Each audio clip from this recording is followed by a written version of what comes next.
amiga, que aqui se encontra, que preparou essa casa com muito carinho para nos receber, que acolhe a cada um de nós em nossas necessidades, pedindo que nesse momento possamos manter a nossa mente, nosso coração aqui nesse local, para que os estudos da noite possam ser assimilados, para que possamos ser ajudados em nossas necessidades e para que esse ensinamento nos traga a luz tão buscada.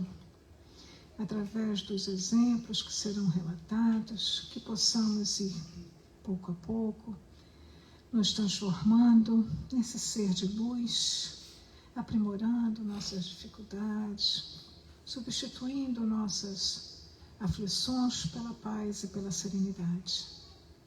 Que Jesus abençoe nosso irmão palestrante da noite e cada um de nós aqui presente, aqueles que não puderam vir, aqueles que estão a caminho e aqueles que estarão assistindo hoje ou em qualquer outro momento o estudo da noite. Que todos sejamos, Pai, agradecidos por esse momento e que essa luz nos toque o coração.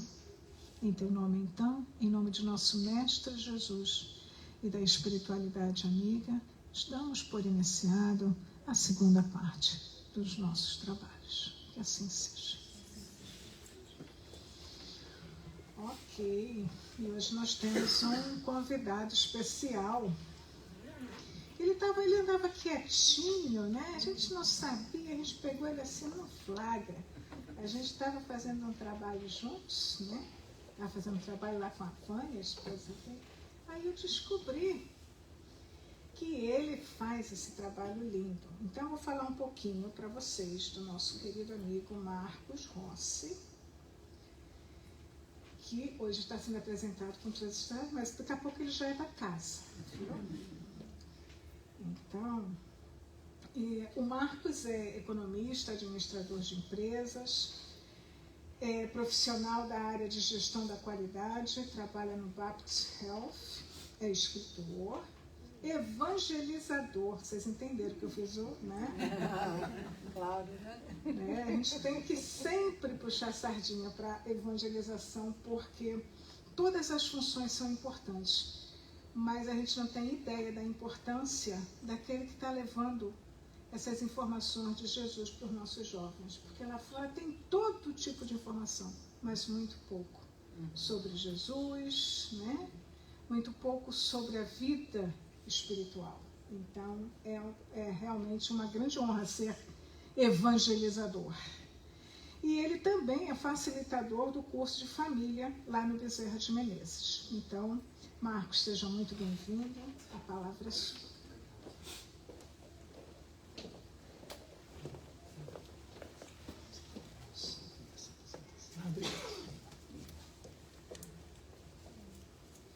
Agora que nós vamos ter que ver como é que nós vamos fazer a logística aqui.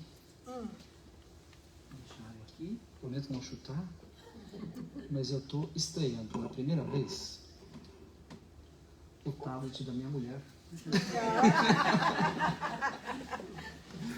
Então, primeiro, boa noite, uma honra estar aqui, viu? É uma felicidade muito grande. Poder reunir com as pessoas para falar de Jesus, para falar de Allan Kardec é sempre um grande prazer. E espero, ao longo desse papo que nós vamos ter aí, corresponder a metade do que foi dito, tá? E então, né, eu acho que é interessante mencionar duas coisas. Primeiro, não é só a primeira vez que eu estou vindo conversar com vocês, não é só a primeira vez que eu estou usando o tablet da minha mulher, mas por incrível que pareça, é a primeira vez que eu estou fazendo uma palestra em português. Lá no Bezerra eles sempre me pedem para fazer ou espanhol ou inglês, né? Aí em janeiro eu virei para a Rosana e falei: Rosana, pô, caramba, né? Uma vezinha em português. Né? Ela me colocou numa palestra lá em março e vocês acabaram ganhando. Então, historicamente, para mim, a primeira palestra que eu vou fazer em português vai ser aqui com vocês, que vá bem. Vamos ver se os paginadores estão funcionando. Não estão. É esse que eu tenho que usar? Ah, não, vai ter que ser no... Vai ter que ser. Então eu vou ter que apertar em 2 computadores. Vai ficar divertida a coisa. Vamos lá. Bom, nós vamos falar do capítulo 8, especificamente a segunda metade do capítulo, né?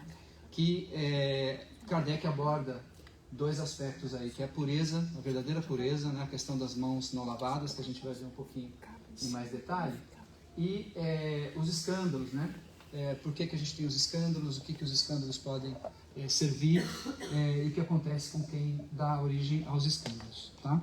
Então, antes de a gente falar dos escândalos, eu gostaria apenas que vocês dessem uma olhadinha para essa imagem especificamente. Olhem bem para ela e pensem o que ela sugere para vocês. Não precisa falar não, guarda no bolso por enquanto, tá? Mas olhem bem para essa mensagem, olhem bem para essa imagem que é muito forte.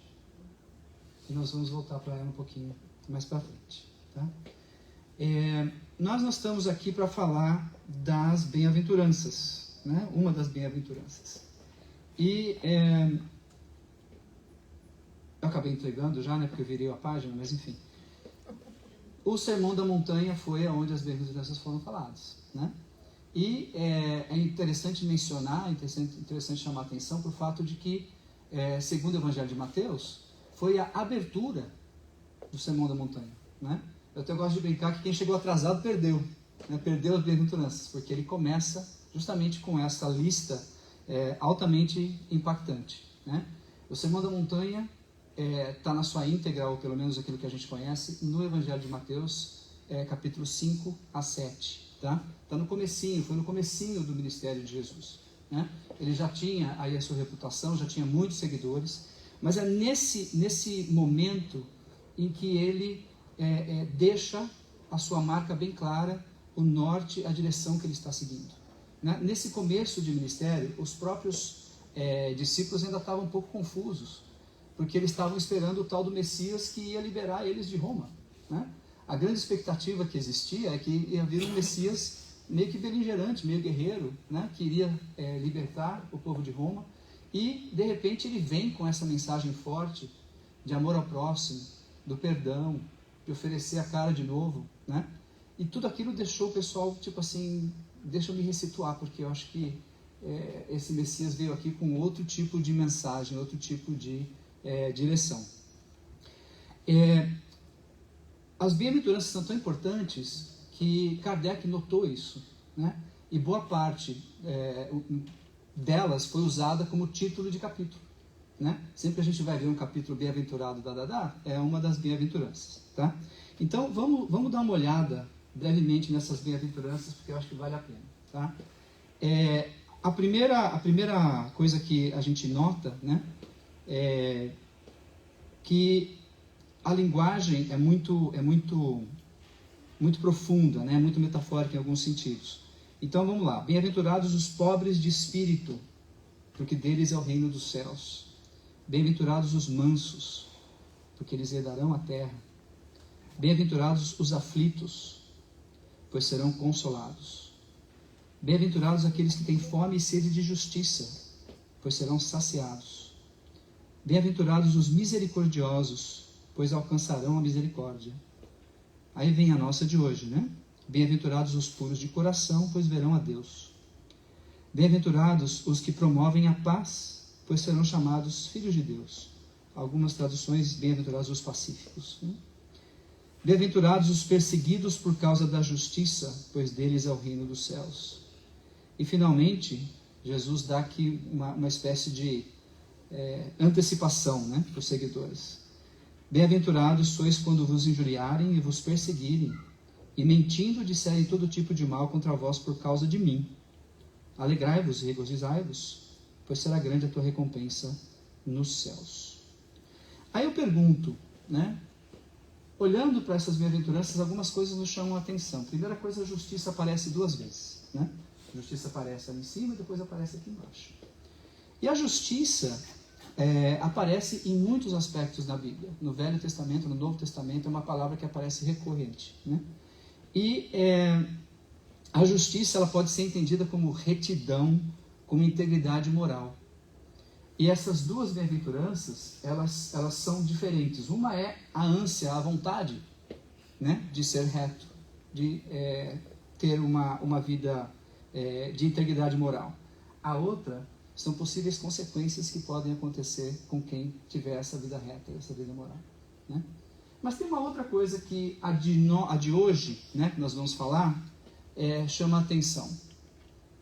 Agora sim, eu vou perguntar, o que chama a atenção da nossa, especificamente de hoje? Bem-aventurados os puros de coração, pois verão a Deus. O que chama a atenção nessa? Gente, verão a Deus. Verão a Deus. Olha que tipo de promessa é essa. Os puros de coração verão a Deus. Isso por si só, há 2000 anos atrás, na Galileia, que tinha sido, digamos assim, recolonizada pelos judeus, né? E observava o judaísmo não tanto como os samaritanos, né? Apesar de ser um pouquinho mais longe, mas estavam mais alinhados com os judeus. Ver a Deus era uma coisa um pouco complicada, porque em Êxodos 33:20, Yahvé disse, né, que ninguém pode me ver e seguir vivendo. Então, para os judeus, aquilo já era algo impactante, né, para os israelitas. Mas, obviamente, a gente tem que ver a linguagem simbólica que Jesus estava utilizando, né? Se sermos puros de coração, nós vamos conseguir vislumbrar a existência de Deus nas suas obras. Só com essa pureza no coração é que nós vamos conseguir vislumbrar a Deus na divina providência, no nosso dia a dia, nas coisas que nos acontecem, né? Então, é essa pureza de coração que Jesus está comentando. E, obviamente, ele fala, né, como a gente estava vendo, inclusive, que estavam os slides passando aí, né? Tragam as minhas crianças, né? Porque eles são a pureza. E isso aparece um pouco mais cedo no capítulo, mas vai ser mencionado mais uma vez. Então ele usa muito a pureza infantil, a pureza dos bebês, a pureza das crianças, como sendo aquele ponto de referência que a gente deve buscar. Porém, né, naquela época, os judeus tinham outras ideias sobre a pureza. E aí é que nós vamos começar a falar um pouco do tema principal de hoje, que é a questão das mãos não lavadas, né? Um pouquinho mais para frente, já no capítulo 15 de Mateus, acontece essa situação, né? Como Jesus já estava quase que no ápice, né, da sua pregação, já era muito conhecido, começou a chamar a atenção dos fariseus, dos saduceus, lá em Jerusalém. E eles subiram até a Galileia para começar a dar um perdido para ver quem era esse tal de Jesus, né? O que ele estava falando, o que ele trazia, e estavam já procurando algum tipo de tropeço, né, nas palavras ou nas ações, que poderia, de repente, ser usado contra ele, né? E aí, observando Jesus com os discípulos, eles percebem que os discípulos, ali, na sua vida improvisada, começam a comer sem lavar a mão antes. E aí eles vêm e fazem essa crítica diretamente a Jesus, né? Por que os seus discípulos violam as tradições, né? Não lavam a mão quando comem? E Jesus, muito conhecedor dos fariseus, né, e das suas contradições, já vai de volta na lata, como a gente diz no interior de São Paulo, né? Vira para ele e fala assim: por que vocês não observam os mandamentos, que são muito mais importantes? O honrar pai e mãe, vocês não observam. Por quê? Porque vocês falam que simplesmente aquilo que você doar para Deus, né, através das doações para os templos, etc., liberam vocês de ter que cuidar dos seus pais. Então, vocês estão furando tanto quanto nós. Não me venham com essa conversa. Vocês estão sendo hipócritas. Então, essa é a primeira vez que ele tem essa situação. Logo em seguida, né, ele vai ter mais uma. E essa está no Evangelho de Lucas.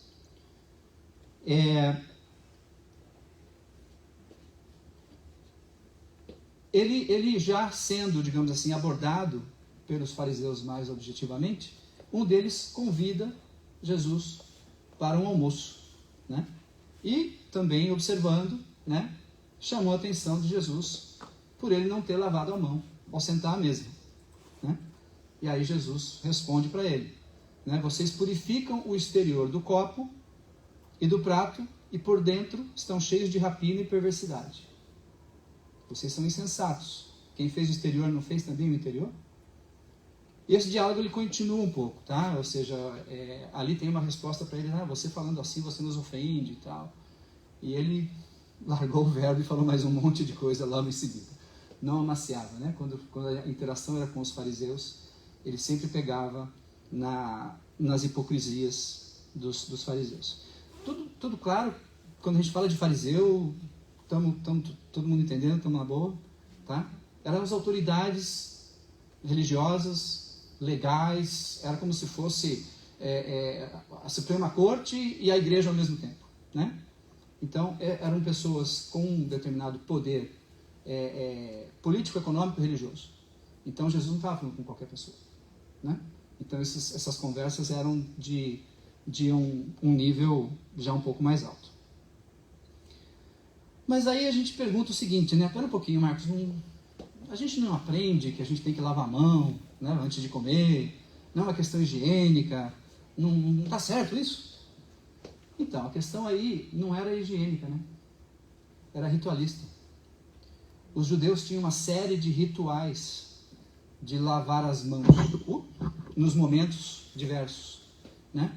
A gente vê muitas vezes em séries ou filmes, etc., dessa época, que antes de eles lerem os pergaminhos, lá eles iam numa baciazinha, lavavam a mão, né? E fazem isso corriqueiramente como um sinal de limpeza espiritual. Ou seja, a lavagem da mão tinha uma simbologia ritualística poderosa. Então era isso que eles estavam criticando. Não era questão higiênica. Era que os apóstolos ou Jesus não estavam seguindo esse tipo de ritual que para eles era bastante importante. Então, após ter tido esse tipo de interação, Jesus vai até os seus discípulos, né? Já um pouquinho mais para frente, também nesse mesmo capítulo 15, né? Ele fala para os seus seguidores, ouve bem, presta atenção e entende isso. Não é o que entra pela boca que torna o homem impuro, mas é o que sai da boca. Isso sim te torna impuro. O que sai da boca procede do coração. E é isso que torna o homem impuro. Do coração procedem os maus pensamentos. E aí ele lista aí várias coisas que podem ser geradas aqui ou aqui. E que muitas vezes saem por aqui, né? Assassinatos, adultérios, prostituição, roubos, falsos testemunhos, difamações, são essas coisas que tornam o homem impuro. E aí ele vai mais longe, né? Se vocês forem atrás desses caras, vão ser cegos conduzindo cegos. E o final dessa história não pode ser bom, né? É só imaginar o que pode acontecer de um cego guiando outro cego, tá? Então, vamos refletir um pouquinho mais sobre essa questão do que sai da nossa boca, tá? O que sai da nossa boca?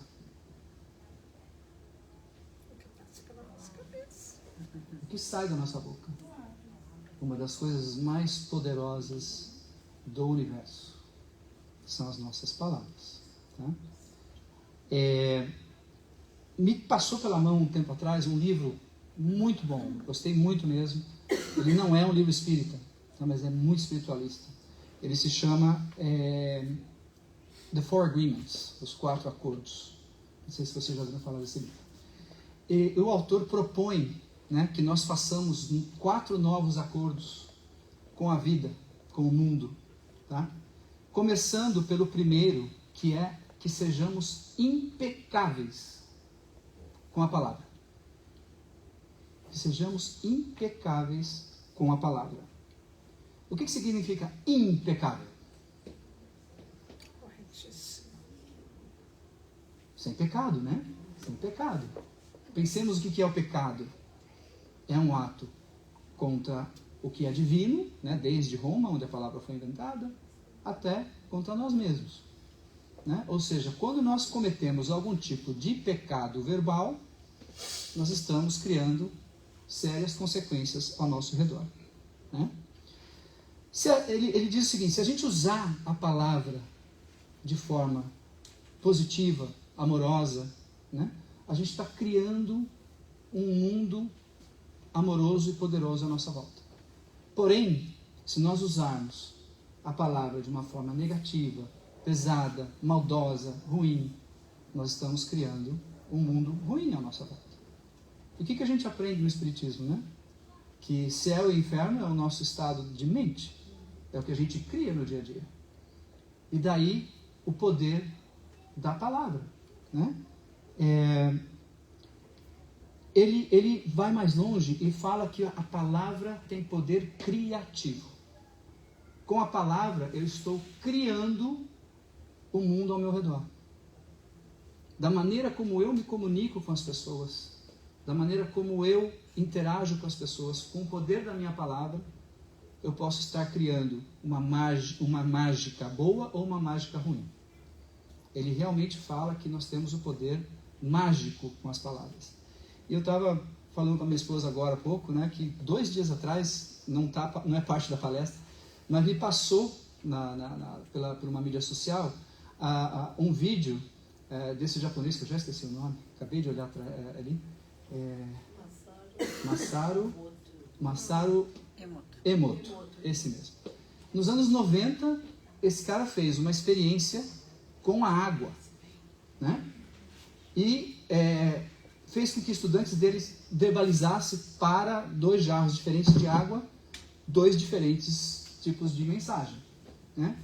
E a água, que eles falaram coisas ruins, pesadas, etc., formou cristais todos caóticos, feios. E o jarro de água, com que eles falaram palavras amorosas, palavras boas, etc., formou belos cristais. Imagina, só com o poder da nossa palavra a gente pode afetar esses jarros de água. Do que nós somos formados mesmo?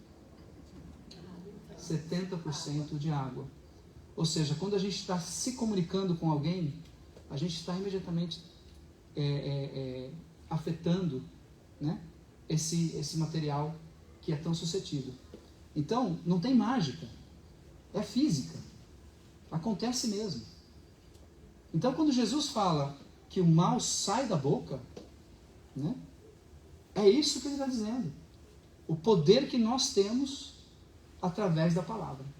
Esse poder criador através da palavra.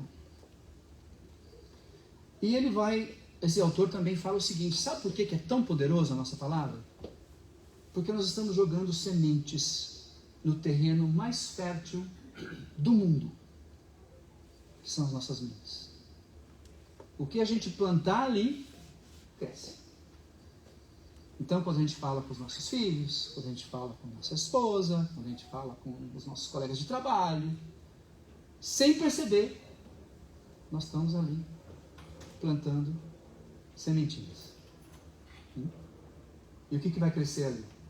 Aquilo que eu adubar, né?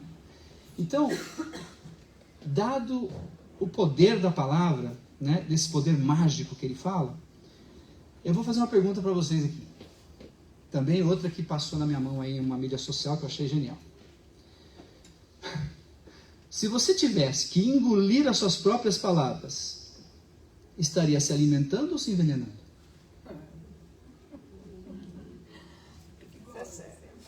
Essa é séria, hein? Se você engolisse as suas próprias palavras, ia ter indigestão, dor de barriga, ou ia estar cheio de energia, cheio de amor para dar? Agora, onde se originam as nossas palavras, gente? Nos nossos pensamentos, né? E aí a gente acha um pouco radical quando Jesus fala: fez coisa em pensamento, corta a mão e não sei o quê. Como é que a gente aprende aí que é a comunicação nos mundos superiores? Através dos pensamentos. Estamos prontos para isso, gente?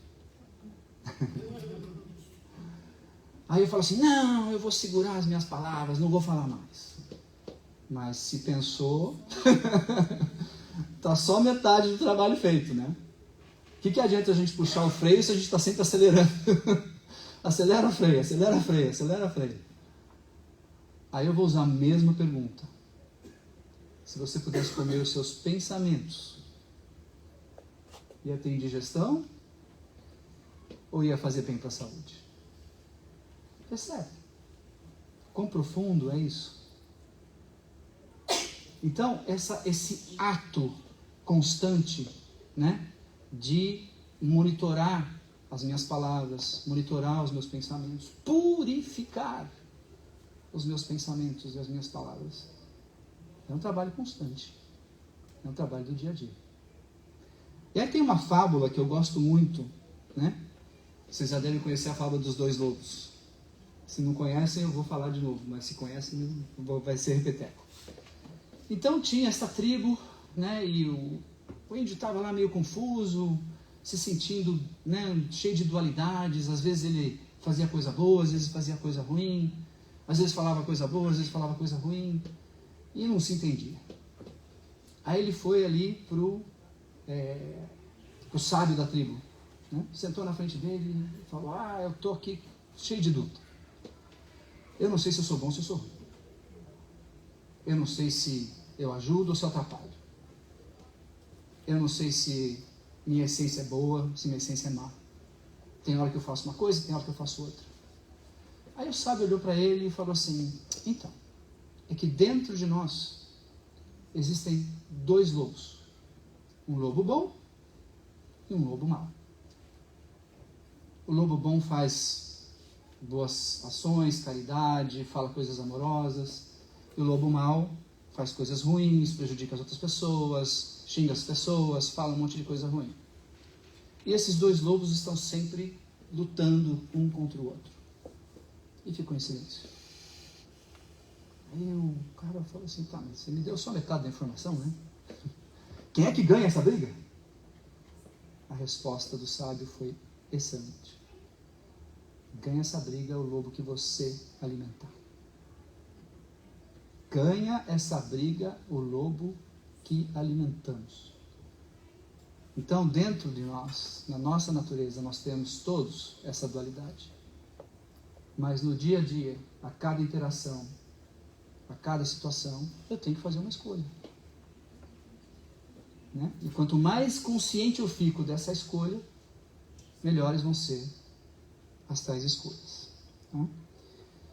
Vamos em frente.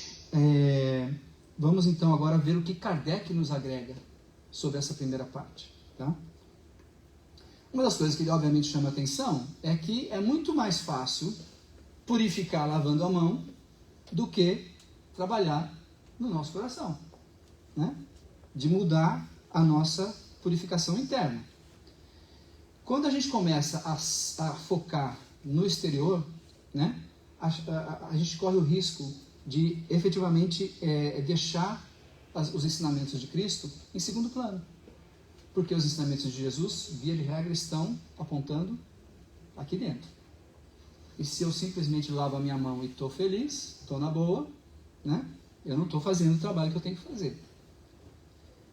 Ele chama a atenção também de que o objetivo das religiões, e lembra que, né, os saduceus, os fariseus tinham os seus ritos, o objetivo das religiões deve ser conduzir ou aproximar o homem de Deus. A religião que não estiver fazendo isso não está cumprindo a sua função, está criando supersticiosos, fanáticos, hipócritas, né? E a gente viu hoje que a bem-aventurança é, se eu for puro de coração, eu vou ver a Deus, eu vou conseguir ver as obras de Deus, e eu vou conseguir ver o reino de Deus que Jesus prometeu tanto, né? A dificuldade é conseguir isso, né? Tem uma frase aqui, uma frase de Marco Aurélio, imperador e filósofo romano, que ele diz o seguinte: para você ser quem gostaria de ser amanhã, você precisa sacrificar quem você é hoje. Sem alguma mudança interior, nós não vamos chegar lá. Mudando de pato para ganso, como a gente diz lá em São Paulo, vamos falar dos escândalos. Né? É uma palavra que deriva do grego, escândalon, que é um obstáculo, uma coisa que, né, para no meu caminho. No contexto do Novo Testamento, quer dizer tudo que leva as pessoas ao pecado. Voltamos ao tema do pecado. Né? Faz com que a pessoa tropece na fé, cometa algum deslize que pode ser interpretado como uma ofensa. Algo que afasta a pessoa daquele caminho reto, da justiça que a gente viu. Tá? Então, não é só uma questão de desgraça pública, não é somente alguma coisa que é ostensiva, é alguma coisa que afeta a índole, a parte espiritual e moral da pessoa. Tá? E geralmente envolve aí um certo barulho, um certo ruído. Né? Então, né, como falamos, tem a ver com o ato do pecar. E aí Jesus fala o seguinte, especificamente sobre o escândalo. Né? Caso alguém escandalize um desses pequeninos que creem em mim, melhor será que ele pendure uma pedra e se precipite nas profundezas do mar. Voltamos a falar dos pequeninos. Né? Ai do mundo por causa dos escândalos. É necessário que haja os escândalos, mas ai do homem pelo qual o escândalo vem. Nós vamos decifrar isso em alguns minutos. Aí vem a fala forte, que aparece aqui e aparece também no Sermão da Montanha. Se a tua mão ou o teu pé te escandalizam, corta-os e atira-os para longe de ti. Melhor é que entres mutilado ou manco para a vida, do que tendo 2 mãos ou 2 pés, seres atirado no fogo eterno. E se o teu olho te escandaliza, arranca-o e atira-o para longe de ti. Melhor é que entres com um olho só para a vida, do que tendo 2 olhos, seres atirados na gena de fogo. Não desprezeis nenhum desses pequeninos. Olha que interessante que vem agora. Porque eu vos digo que os seus anjos veem continuamente a face de meu Pai, que está nos céus. Ou seja, os espíritos protetores desses pequeninos são puros o suficiente para ter essa visibilidade de Deus, que nós ainda estamos aprendendo a ter. Né? Então vamos ver aqui algumas coisas que Kardec nos fala sobre essa passagem. Muitas pessoas se contentam em reter, né, colocar embaixo do tapete a sujeira e que isso não apareça, porque aí eles estão preservados, o seu orgulho é preservado, né, e a sua reputação não é manchada. Enquanto essas imoralidades são ignoradas, eles estão em paz. Né? Não aparece para ninguém, está bem. Aí Jesus coloca o seguinte: são túmulos esbranquiçados por fora, mas cheios de podridão por dentro. Recipientes limpos por fora, sujos por dentro. Escândalo, nesse caso, é consequência efetiva moral do indivíduo. Ele pode não deixar isso transparecer, mas por dentro ele não traz aquela pureza que a gente vem falando. Né? E aí no final ele fala o seguinte, né? Tem diferentes maneiras de interpretar o que Jesus fala, mas uma delas que ele coloca é: interpretando as palavras da linguagem simbólica de Jesus, ele não quer que arranquemos mãos, pés e olhos, mas quer que reformemos nossas ações, que modificamos a forma de olhar o nosso próximo e olhar o mundo, e que revisemos nossos caminhos e direções, que são os nossos pés. Onde é que os meus pés estão me levando? O que minhas mãos estão fazendo? O que meus olhos estão enxergando no meu próximo? Então, de novo, nos remete à questão do trabalho da pureza interna. Né?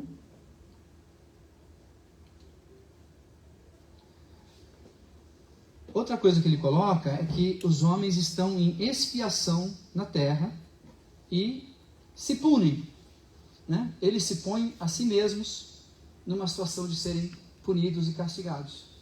Através dessas más ações, através desses escândalos, né, eles entram naquele ciclo pedagógico da dor e do aprendizado. Né? E aí Kardec chama a atenção que, através desse mecanismo, né, nós estamos aprendendo.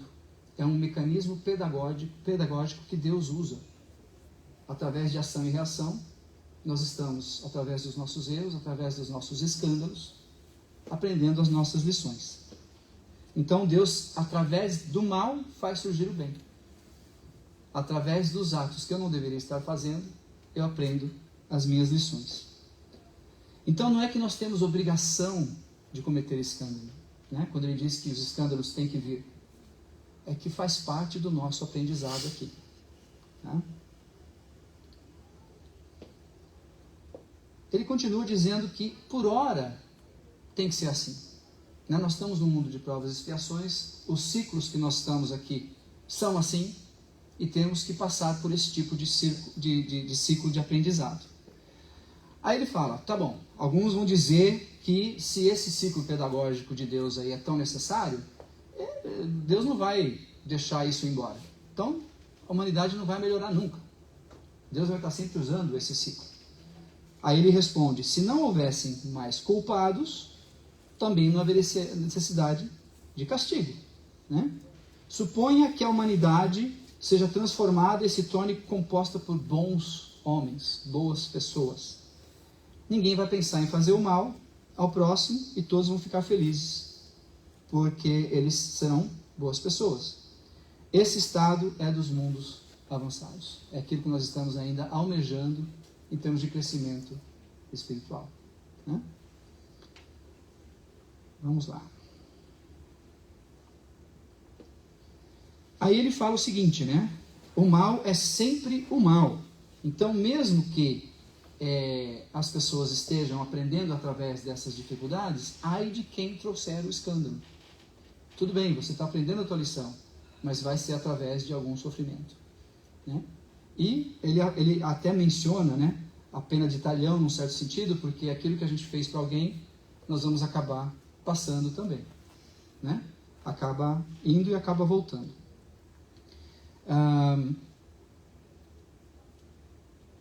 Então, vamos lá.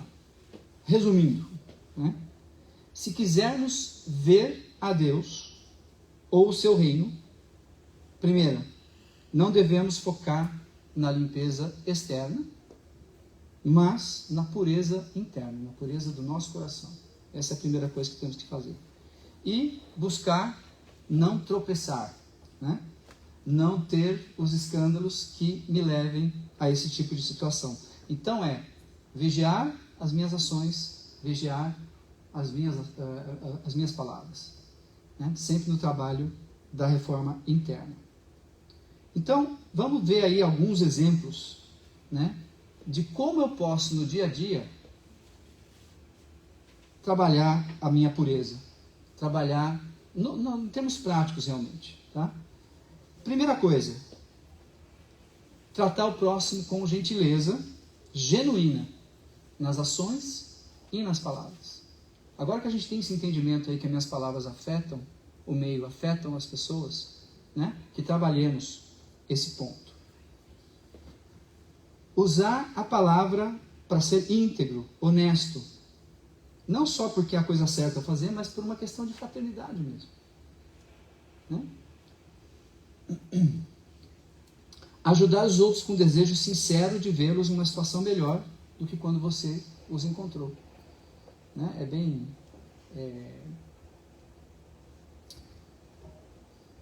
É aquele poder transformador realmente. Né? Ou seja, quando eu cruzo o caminho de alguém, como eu posso fazer com que essa pessoa vá melhor do que ela chegou até mim? Né? Isso é uma maneira de levar os outros para um lugar melhor. Buscando o entendimento, né? Verbalizando esse entendimento. Eu te entendo, eu empatizo, e que possamos sempre trabalhar esse entendimento. O perdão, né? Não é só o 70 vezes 7 porque Jesus mandou, né? O perdão, ele tem o poder de cura nos relacionamentos, né? Não é só porque é a coisa certa a fazer, mas inevitavelmente um perdão acaba curando relacionamentos. Verbalize o perdão. Não só aceite os diferentes, mas também acolha e ame aquele que é diferente de você. E verbalize esse acolhimento. Outra coisa importante, aceitar e respeitar com caridade os mais diferentes tipos de crenças, né? Muitas vezes a gente gosta de desafiar uma crença diferente da nossa. A gente tem que lembrar que muitas vezes a crença alheia é muitas vezes o que está segurando aquela pessoa, né, num momento difícil, né? Então, que sejamos também caritativos com crenças diferentes das nossas. Não julgar, né? O julgamento para com os outros. Tenhamos a humildade de entender que todos cometem erros e têm seu próprio caminho espiritual. Não usemos palavras condenatórias. Essa é outra palavra que dói, né? Não buscar atenção pessoal e reconhecimento pelas ações, pelas palavras que eu faço. Faça as coisas com o coração, como pede Jesus. Ser genuinamente feliz pelo sucesso dos outros, comemorando esses sucessos. E se importar com os outros, cuidar dos outros sem interesse próprio, especialmente daqueles que não conhecemos e que não podem fazer nada por nós, né? O exemplo que a Teresa estava dando dos Brothers of the Way, né? O fato de a gente ir até a cidade, levar comida para eles e tudo mais, sem esperar qualquer aplauso, né? A gente não conhece aquelas pessoas. Então, é esse tipo de ação que a gente está falando. E ser genuinamente bom com ações e palavras no dia a dia. Tá? Aqui são alguns exemplos, algumas coisas que a gente pode fazer para ir trabalhando a nossa pureza mais e mais. Aí vem a pergunta, né? Quando que alcançaremos essa tal pureza? Quando não vai ter mais escândalos? Quando a gente aplicar esse simples mandamento, né? Amar o próximo como amamos a nós mesmos. Esse é o caminho, né? Bueno. Quando a gente fala, parece fácil, né? Muita coisa para fazer, muita reforma íntima para fazer. Todos nós temos muitas coisas na nossa agenda, muitas coisas chamando a nossa atenção, muitas preocupações. E aí essa pureza íntima, essa transformação pessoal parece uma coisa assim complicadíssima, dificílima de acontecer, né? A gente se sente imerso. E aí é hora de voltar para essa imagem aqui, né? Lembrar que esse Senhor aí está sempre nos oferecendo a mão. Mas a gente tem que fazer o gesto. A gente tem que levantar a mão para cima. Senão ele vai ficar ali e a ajuda não chega. Nós temos que encurtar essa situação, essa distância. Então eu sei que foi meio rapidinho, mas eu queria apenas deixar essa imagem com vocês, lembrando que para conseguir a pureza, para evitar os escândalos, para colocar todas aquelas coisas em prática, o Evangelho de Jesus está sempre ao nosso alcance, está sempre à nossa mão. Tá bom? É isso. Obrigado.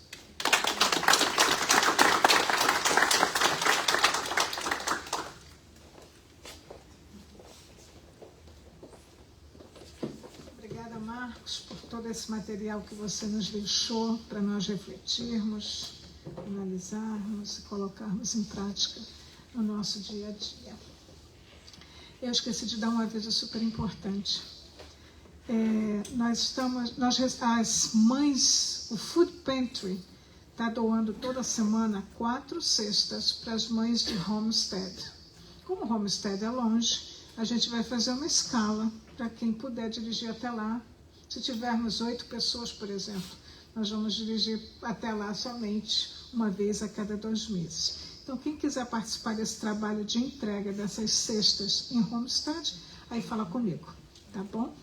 Vamos então agora nos preparar para os passes. Lembrando dessas palavras de pureza de coração, pureza dos pensamentos, que possamos manter nesse momento essa linda mensagem de nosso Mestre Jesus, que nos permite estarmos conectados com o alto, que possamos sentir a sua presença através dos nossos amigos espirituais, dirigentes dessa casa, condutores desse trabalho, que possamos sentir este abraço carinhoso, nos amparando, nos socorrendo nas aflições, nos confortando nas dores, nos fortalecendo a todos os momentos.